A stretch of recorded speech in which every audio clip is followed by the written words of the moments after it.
Chapter 208, I'm off. Chen Ping'an turned around and saw a familiar face. The man was no longer wearing a bamboo hat. Chen Ping'an was dazed as he looked at the man, and he was temporarily at a loss for words. Meanwhile, Chun Shui and Qiu Shi were given a huge fright. At the same time, they were also irritated by this person's lack of respect for the rules. He was far too irresponsible. The Kun ship could be viewed as somewhat of a small world and a place that had its own rules and regulations. For example, fights were prohibited, and if there were any disagreements or arguments, they had to be reported to the attendants in the Kun ship. One couldn't use mystical abilities without reason either, and if there were mortals above the ship, one wasn't allowed to wantonly harass or humiliate them. There were many rules and regulations, and some thought they were excessive and unnecessary. However, forces that had the wealth and power to purchase Kun ships for intercontinental trade were all top-notch forces in the mountains. Moreover, they would generally hire high-tier chi refiners and pure martial artists to watch over their ships, and they would also hire large numbers of itinerant cultivators skilled at combat. This was one of the main reasons people adhered to the rules. After all, rules were inanimate and inflexible, yet fists were alive and nimble. Apart from this, there was also time cicadas, a type of spiritual matter, resting in the decorative branches that lined all of the corridors. These cicadas never rested, and they had the ability to record scenes that they had witnessed. Even the most subtle movement of aura couldn't escape their senses. Moreover, if these time cicadas were killed, they would release a mournful and deafening buzz. As such, Kun ships used these cicadas to monitor thieves aboard the ship. One had to realize that chi refiners were also a mixed bag of good and bad people. As people cultivated, their mind's lake would continue to expand without limit. Thus, itinerant cultivators or vagrant cultivators without a high-ranking official cultivation method were unable to concentrate their mind and calm their heart. As such, these people would often become extreme in terms of both good and bad. They would simply act according to their feelings. In any case, cultivation was a bottomless abyss that would consume one's wealth and easily gobble up one's mountain of gold and silver. People wouldn't become rich without additional revenue streams, and risk and reward came hand in hand. As such, it was only natural that many people succumbed to evil. Chen Ping'an chuckled before breaking into joyful laughter. The man standing in front of him was none other than Arliang. Arliang was barefoot with his sleeves rolled up, and he appeared travel-worn and also slightly exhausted.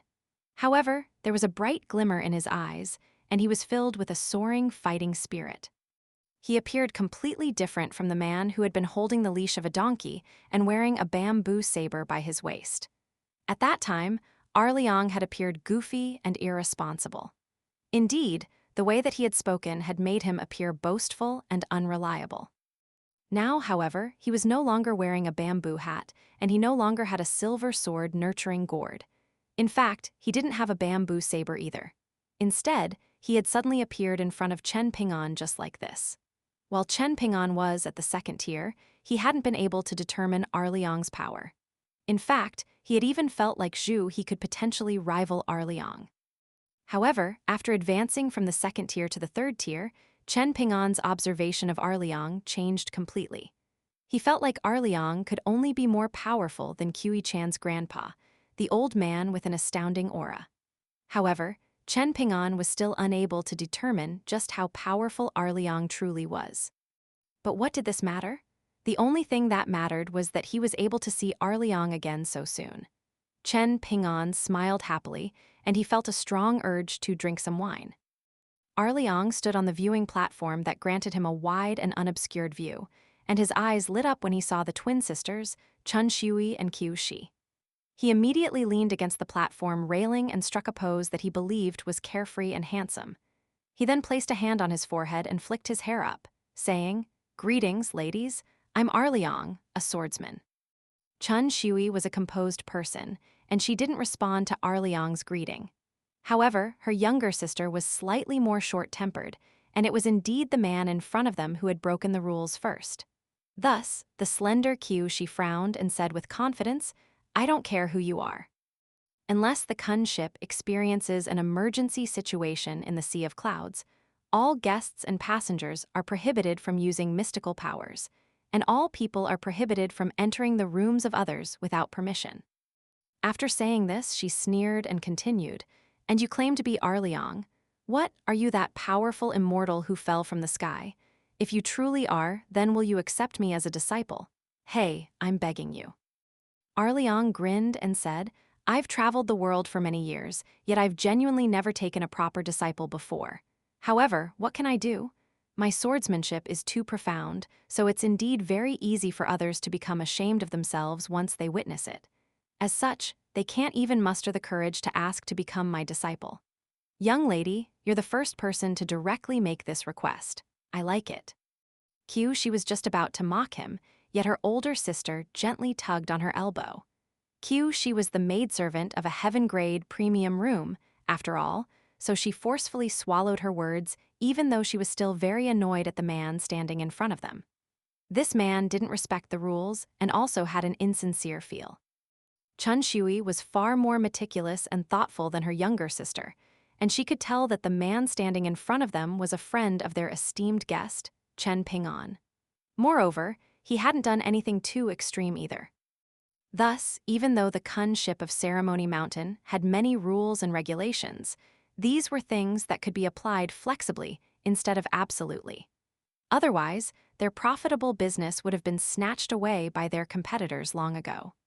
When doing business in the world, maintaining harmony to bring wealth was a never-changing principle. Chun Shui first looked at Chen Ping'an and asked with a smile, "Young master, is this Arliang your friend? Is he also a guest on the kunship?" Chun Shui couldn't help but feel awkward and uncomfortable when she said the name Arliang. As for whether this Arliang was the same as that Arliang, Chun Shui refused to believe this was the case. After all, this was analogous to someone with the same name as the wealthiest person in the continent visiting a mortal alley that was littered with chicken droppings and dog shit. Would people feel like they were a paramount individual beyond reach? Would people feel like they were the wealthiest person on the continent?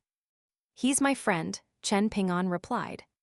Upon realizing that the twin sisters were still waiting for him to answer the other critical question, a flash of brilliance suddenly came to him, and he said with a smile, "He's also friends with Wei Bo, the formal god of the Great Li Empire's northern mountain." The question weighing on the twin sisters' minds was immediately resolved. As it turned out, this man was also acquainted with the formal god of the Great Li Empire's northern mountain. No wonder Ceremony Mountain was showing such lenience toward him. Because the Great Li Empire had conquered the entire northern region of Eastern treasured Vile Continent and displayed its dominant might, even people in complete Reed Continent had heard much about this empire.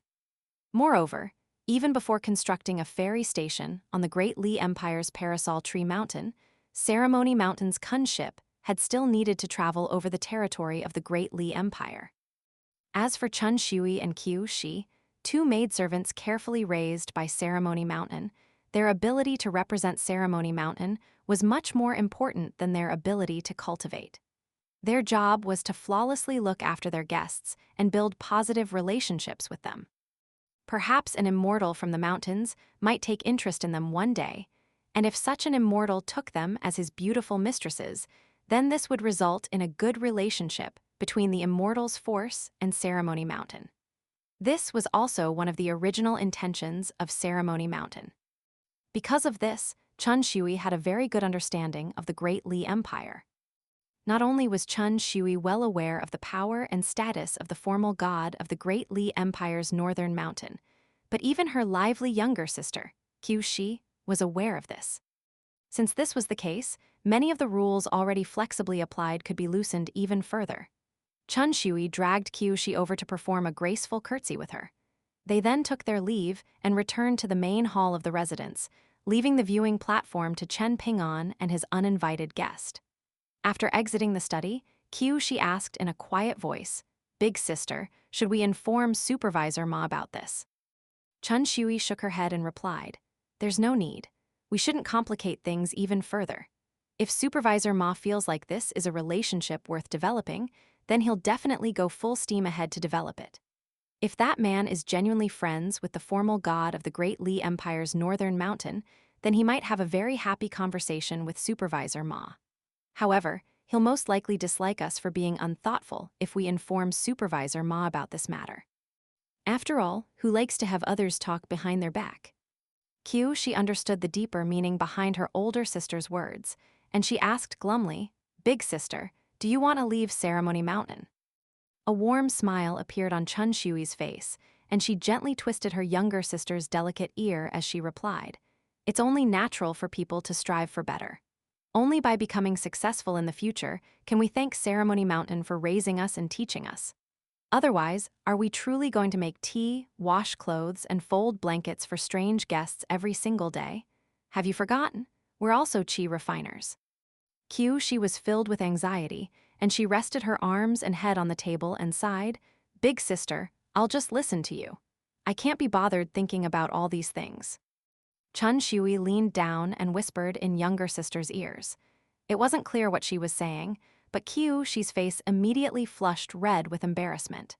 She immediately sat up straight and turned around to tickle Chun Shui's armpits. The twin sisters started to giggle as they mucked around with each other. From time to time, they would also glance over at the study, lest their esteemed guest and his friend catch them playing around. Even when they revealed their true nature, this pair of twin sisters still appeared extremely mellow and as gentle as water. Over at the viewing platform, Arliang kept poking his head around the door, as if he were searching for the beautiful figures of the two young girls. After all, it wouldn't hurt to feast his eyes a bit. Chen Ping'an suppressed a smile and asked, "You were fighting with someone?" That's right. It was a very shameless person," Arliang replied. "Apart from the Dao ancestor, this old bastard is the best fighter in the Taoist sect. Tui, he was merely relying on his geographic advantage and his immortal tools. However, this doesn't matter. I'm going to go back and return this punch to him." There were many things that Chen Ping'an wanted to say, but he was so frightened that he couldn't help but swallow all of his words. Arliang retracted his furtive glances and turned around to walk to the platform railing. He looked Chen Ping'an up and down before clicking his tongue in wonder and remarking, "Young lad, it's only been a short while, but you've almost reached 1,000th of my graceful demeanor already. Very well, very impressive indeed." Chen Ping'an didn't know how to respond. After a long while, he was finally able to squeeze out a polite response and say, "Come down to visit whenever you have time." Arliang was deflated upon hearing this, and he huffed, "Bloody hell. Little brat, how can you look down on me like this? What, in your mind, I'm the one who's always going to get beaten and punched down? Perhaps you're unaware of the fact that the stinky old Taoist priest in the feather coat was sent flying by a single punch of mine before. In fact, he even smashed countless demons to death while flying back." However, Arliang felt too embarrassed to say these things. After all, he had indeed lost during their previous exchange. He wasn't the scholarly sage, and he wasn't shameless enough to speak nonsense like that old scholar. He would say all of this after he defeated his opponent. At that time, he could tell Chen Ping'an how he had beaten an old Taoist branch master to the verge of wetting his pants. He could tell Chen Ping'an that he wasn't lying, and that he never boasted. In any case, that shameless old Taoist priest, the second disciple of the Tao ancestor, had genuinely accepted the title of true invincible. Arliang hadn't been able to stand this, so the two of them had thus gotten into a fight. Upon seeing that Arliang didn't have a sword, the old Taoist priest had also chosen not to use his weapon, one of the 4 great immortal swords. Afterward, the two of them had exchanged blows using fists and Tao power high above the land of the heavenly world. While fighting, they had also continued to slay heavenly demons. That had indeed been an amazing feeling. There would eventually come a day when he would beat that stinky old Taoist priest up and force him to admit that he was not invincible. Arliang noticed the vermilion wine gourd tied to Chen Ping'an's waist, and he laughed loudly and said in amusement, "Oh, you're even drinking now." Chen Ping'an nodded and replied, "Yes, but my alcohol tolerance isn't that good yet. I can only drink a small amount every time." Arliang glanced at the sky and said, "Chen Ping'an, we can still chat for a while longer. You can choose some more important topics to talk about." Chen Ping'an briefly told Arliang about the recent events. Arliang raised a thumb and said, "Since that's the case, then be at ease and continue to travel south. Also, hurry up and get stronger. then you'll be able to come up to the sky to visit me in the future. The mortal world is very good, but the heaven beyond the heaven filled with powerful opponents is also very spectacular. Chen Ping'an felt slightly guilty, and he admitted, Arliang, even though I'm carrying swords on my back, I haven't started to officially practice the sword yet. Arliang grinned and replied, when reaching the pinnacle state, practicing the fist is equivalent to practicing the sword. There's no need to feel anxious. Chen Ping'an wanted to say something, but he couldn't help but hesitate. Arliang patted Chen Ping'an's shoulder and said, don't be like this. Regarding the old sword blade under the stone arch bridge, Qi Jingchen indeed contacted me about it first. However, he went back on his word later, and he said that he had found a more suitable candidate than me. I wasn't angry, because I was the one who understood Qi Jingchen's temper the best. Even so, I naturally couldn't help but feel curious. Which incredible person had forced that stubborn fart, Qi Jingchen, to finally come to his senses? It was because of this that we crossed paths later. Afterward, my doubts and questions were also relieved because I realized one thing. Even if I walked to that stone arch bridge in your hometown, the sword spirit might not have chosen me as her owner.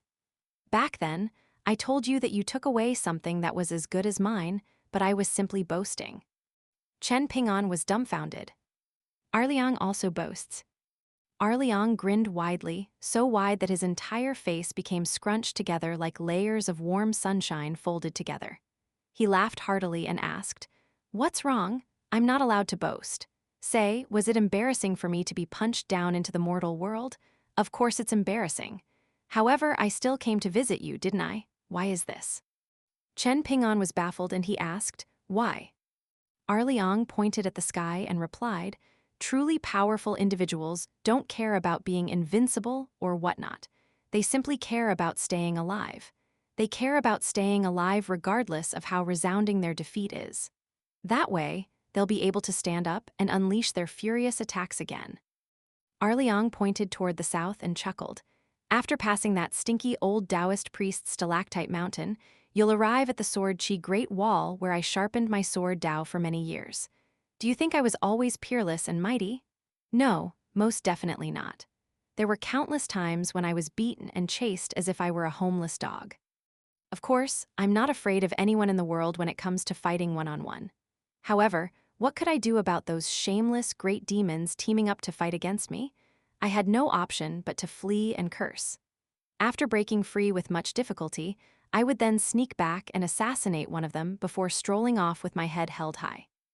After returning to the Sword Qi Great Wall and tossing the head of the great demon over, those young ones would start to shout and whoop without needing me to even say anything. You don't know just how hungry the gazes of those young girls and beautiful women were. It was as if they could devour me alive. I felt quite embarrassed during those times. Chen Ping'an couldn't help but say, I believe everything you said at the start. However, I don't quite believe those last 2 or 3 sentences that you said. Even if you see through me, you don't have to expose me like this, Arliang said awkwardly. They fell silent for a moment. Arliang looked up at the large fissure in the sky that was slowly knitting back together. Arliang, do you want some wine? Chen Ping'an suddenly asked in a loud voice. Arliang faltered for a moment before laughing and saying, I'll take you up on that later. All right, we'll leave things here then. When you arrive at the Sword Qi Great Wall, if you hear anyone using this matter to laugh about me, then remember to tell them that Arliang will soon smash that Taoist second disciple into the heavenly world with a single punch. After saying this, Arliang shouted softly, I'm off. The Kun ship shuddered violently, and it slowly descended dozens of meters before finally managing to arrest its downward momentum with much difficulty. A rumble traveled over from the sky, and that streak of light shot to a height that even the Qi refiners aboard the Kun ship were unable to see. An even more astonishing explosion traveled over, and the sea of clouds within a radius of several kilometers was completely obliterated into nothingness. Arliang vanished just like that. In the next instant, he appeared in the sky above the sea between Eastern Treasured Vile Continent and Middle Earth Divine Continent. There was another deafening explosion, and Arliang soared over the eastern seashore of Middle Earth Divine Continent, as well as the majestic Tassel Mountain that towered into the sky. A deity in golden armor sitting, cross-legged in the sky, opened his eyes. Arliang then soared past the White Emperor City, located in the iridescent clouds, outside Yellow River Small World. And a paramount demonic cultivator, standing above the city wall, glanced at his quickly disappearing figure. Just like this, Arliang continued to rapidly ascend toward the fissure in the sky. Before the fissure closed, Arliang dashed through it and bade farewell to the world. Chen Ping'an stood on the observation platform for a long time, unwilling to leave. It was difficult to say whether Arliang was truly invincible or not. However, it was without a doubt that he was truly graceful and carefree.